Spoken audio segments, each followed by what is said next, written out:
this afternoon. It's great to have you here in France for your first Ryder Cup. Can you just give us a sense of what that's been like for you in the team room and the experience so far? Yeah, thank you. It's great to be here. Paris is an incredible place. My second time now being here, and I really enjoyed it. I've really enjoyed these last few days, being with the team, having dinners at spectacular places here in Paris. The country has so much to offer, and to be here and experience that, with my teammates and the captains and my wife, it's been incredible already. So it's been a lot of fun to be a part of this team, and yeah, it's been nothing short of spectacular for me already, and the competition hasn't even started. So the good stuff is yet to come, and I feel like I've already had a great week. So sounds ideal. We're going to open straight up to questions from the floor. So anyone like to start? Just here, mic one, just over the gentleman.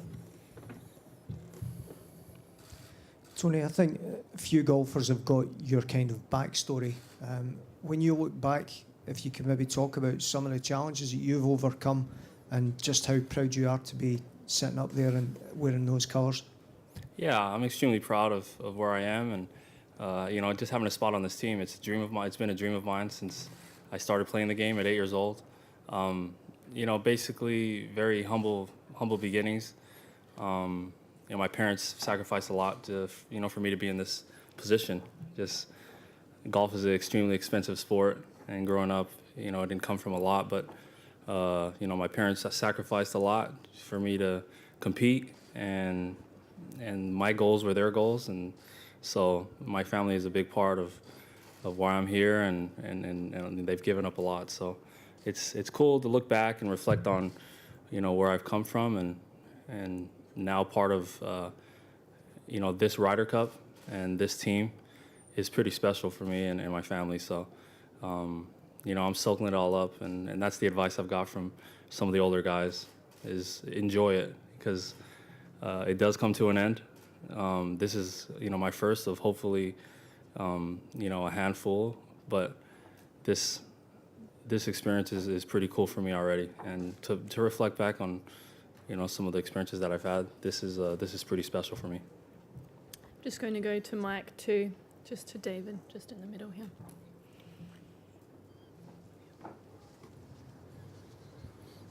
Tony, over here. You're this side. You're one of the bigger hitters out there, Tony. Yeah. Is this a course that takes driver out of your hands? Yeah, it is for the most part. I think I hit 4 to 6 drivers I'll hit per round this week. Obviously depending on how many holes we play, of course, but if I were to play 18, I'd hit 4 to 6, and on the PGA Tour, I'm probably hitting more like 10 to 12. So in that aspect, it does take driver out of my hands, but it's a golf course that is, you have to hit the fairway, no matter what club you hit, 3-iron, 4-iron, and it's a great test. So it's going to be great. Just going to go mic three with Doug. Yeah. Actually, I have 2 questions, Tony. Firstly, of all the things you've done in life, whether it's getting your web card, getting your tour card, Puerto Rico, whatever, what single moment has given you the greatest boost of confidence?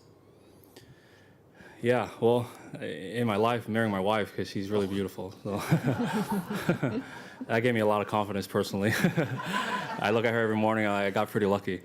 But in my golf career, this is up there, making this team. And you look at the guys that are on our team. You look at the guys on the European team. To throw my name in the mix is something that is really cool for me right now. So. Getting through the web.com tour Q school was a big deal for me, because it took me 6 tries.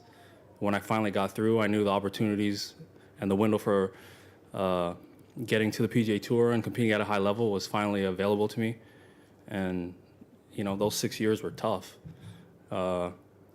Mini tour life isn't a glamorous life. The professional golf life, if you're not on the PGA Tour, is very tough financially. I was married, and my wife and I had, our oldest son already. So those were some tough times. So getting through qualifying school and having established a place to play through qualifying school, that was a huge moment for me as well. But I would say those are a couple that I can, that I have a lot of confidence, that have built a lot of confidence in me. And the other one was your very first memory of Ryder Cup, obviously on TV. Do you remember the first one that really got your attention?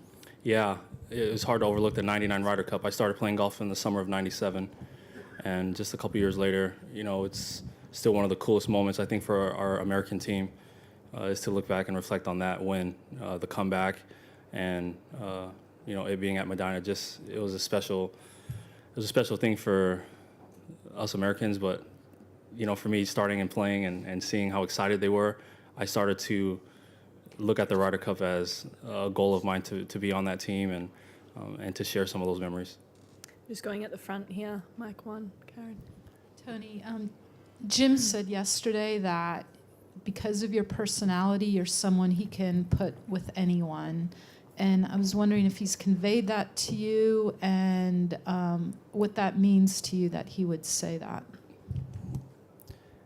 Yeah, I think, I've getting to know Jim very well this week has been great for me. He's someone that I've enjoyed watching throughout his career, and I have a lot of respect for. So it's great to hear him say something like that about me. And I feel like I'm a team player. I grew up playing team sports, and I grew up playing a lot of basketball and volleyball. So I know what it's like to be in a team room and to be in a locker room and have teammates and kind of around each other. And I feel like I'm pretty good at that. So, yeah, that's great for him to say, and I definitely feel that way. I feel like I'm a pretty good teammate. And I'm sorry, just one more quick question. What is it like to be a teammate of Tiger's? I'm sure there were a lot of you who wondered if you would ever have that chance. Yeah, extremely special to be on a team with Tiger and Phil. Those are two guys that two of my golfing idols growing up, and I think pretty much the other 10 guys on the team can say the same thing. This is a special Ryder Cup for us, and I think it's a very special one for them as well. So to be on a team with Tiger and Phil is a dream come true. And this week I think we have that extra motivation to try and win one for them. Just staying on mic 1. Okay. Tony, we always hear a lot about growing the game and trying to expand it out to, different groups of people who don't normally have access to it. You obviously would be an example of that. How much just responsibility do you feel to kind of, try to spread, keep kids involved or people involved that don't normally play the game? And can you point to any specific examples that, you run across kids that you see later and oh, they're playing high school golf or something, or whatever? Yeah, it's been cool. Something I'm really proud of is just seeing a lot of the kids that have been inspired by me just through similar backgrounds, and I definitely think the game can grow in those type of areas, the urban areas in the States, some of the third world countries. I think there's a lot of great athletes all over the world, and some of them don't have the access or the opportunity to play the game of golf, and I definitely didn't growing up. Just meaning we really didn't have the funds for me to play. Now looking back on how expensive this game is, but hopefully just my story inspires other kids and other families to know, if there's a will, there's a way, and this game has a lot to offer. I've been extremely blessed to play this game, and I feel like I'm very early in my career and have already been pretty blessed. Just mic 3, please, in the middle. Tony, we've seen you play with Brooks each of the last 3 days of practice, which might not be a combination that a lot of people would have expected entering the week, but is there anything that's drawn the two of you together before this week or before you got to Paris that might lead you to combine forces? Yeah, I played with Brooks for the first time in the playoffs just a few weeks ago, and we got paired a lot. We were paired together in the first 2 groups for, I think the first 3 playoff events. So we got to know each other pretty well, and so it was just kind of a late thing, more so than anything else. And the way I look at it, who wouldn't want to play with a 2-time major champion this year? So it's we're going to meet as a team and see what the final decision is. It's always up to the captain and to the captains that we have. So we'll see what type of decision that he makes. But it's been fun getting to know Brooks, and it's going to be a lot of fun if we end up being teamed up together. Just going to go mic 4, please, to the left. 2 questions, Tony. Can you talk us through that par 3 tournament instance at the Masters? And have you had the motivational speakers in this week? Sorry, what was the second question? Have we had any motivational speakers into the team room this week from outside the team? Oh, okay. Yeah, so just going back to the Masters, basically it was one of the greatest moments of my life, you know, hitting a hole-in-one and, you know, my first par 3 contest at the Masters and with my family there. It's really cool. You know, obviously I couldn't contain my emotions. I took off running and it was one of the coolest moments, you know, backed up by one of the most embarrassing moments in my life, you know, having sprained my ankle in front of everybody and having everybody see it and replay it and still talk about it. But I learned a lot from it. You know, I ended up finishing in the top 10 at the Masters still, and so I kind of learned a lot about myself, and you know, I can still compete at a high level. As far as People in the team room. yeah, we have some cool celebrities here, I think, cheering us on this week. No motivational speakers. I think you know, we understand the magnitude of the event, and most of us play pretty relaxed. But having other celebrities from the U.S. here to support us is pretty cool. I mean, Michael Jordan, you guys heard of him? It was cool to see him. You know, I think he'll be around this week. There's, you know, some other guy. You guys saw Samuel L. Jackson. He played in the celebrity deal last night or yesterday here. Michael Phelps, you guys have all seen him. So, you know, it's cool to see them in our team room and you just hang out with them. That's, you know, that's really cool. Mike 2, please, in the middle. Tony, you mentioned playing team sports. Many people in this part of the world would associate people of Samoan heritage with rugby. I'm apologies if you've been asked this before, but has that been an involvement at all for you or your family at any point? Yeah, my dad grew up playing a lot of rugby, and rugby is the biggest sport in all the Polynesian islands. But I didn't play any rugby growing up. I played, you know, basketball and volleyball. But yeah, rugby is a huge sport in the Polynesian islands. You know, that's the main sport there.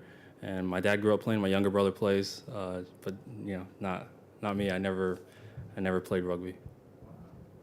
I don't know. I guess I was just so drawn to playing basketball and volleyball. I didn't really, you know, play rugby. Rugby was pretty big in Utah, but I didn't ever play it. I'm just going to go Mike 1. Tony, can I check? Has your dad come across to cheer you on this week? Yeah, my dad's here. I think my sister's here. He's not in here, but You talked about the sacrifice that he made. This must be a rewarding moment for him.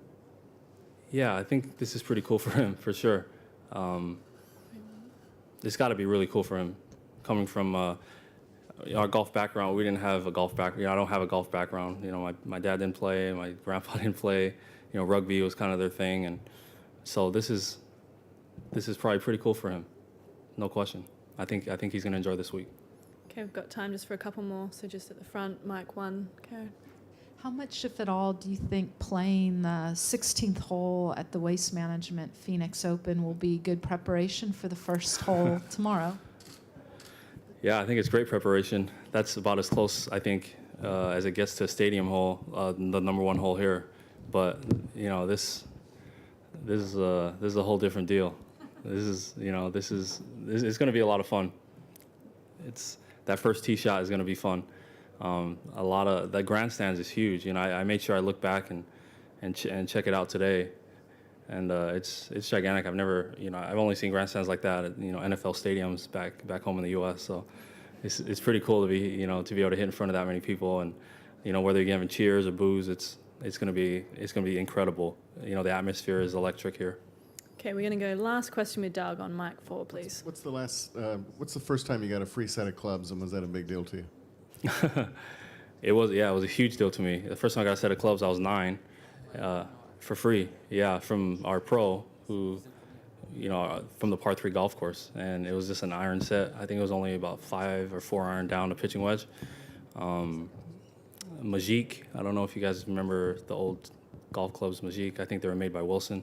But I had a set of those, and I pretty much used those till all the way through high school until you know, some other companies stepped up and helped me out kind of as a junior after I was, you know, starting to have some success. But it was a big deal. Before that, my dad was you know, at the pawn shop, at the garage sales, getting us, you know, wedges and all kinds of clubs. So that was a big. Yeah, I do. And yeah, my dad has it in his garage. Yep, still have the first set. So. Okay. Thank you very much, Thank Tony, you. for your time. Have Thanks. a good week this week. Thank you. Okay, we're going to be joined by